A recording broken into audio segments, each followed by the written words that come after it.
Финляндиялык тамак аш технологиялык ишканасы жегенге болчу протеинди өндүрүү үчүн электр энергиясын колдонгон технологияны сынап жатат. Solar Foods компаниясы белоктун ордуна колдонсо боло турган порошокту иштеп чыгууда. Аны башка тамактарга кошсо болот. Белок өсүмдүккө да, жаныбарларга да таандык эмес. Ошондой болсо да, ал өсүмдүк сыяктуу эле табиятта табылган бир клеткалуу микроорганизмдерден турат. Британиянын королдук аба күчтөрүнүн мурдагы учкучу көзү өткөн адамдардын гүлүн жакындарынын каалоосу менен дрондон чачкан бизнесин баштады.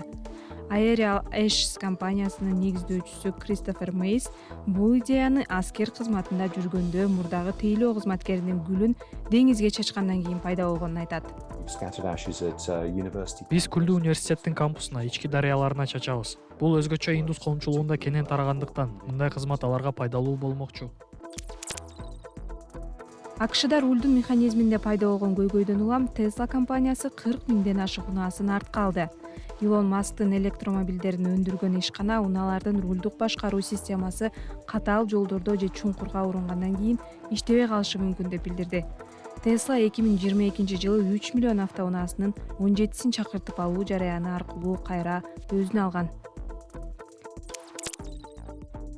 Жаңылыктын соңунда эс алуу жайларын онлайн брондогон кезде кошумча көмүскө чыгымдарга дуушар болгон эс алуучулар үчүн жакшы жаңылык.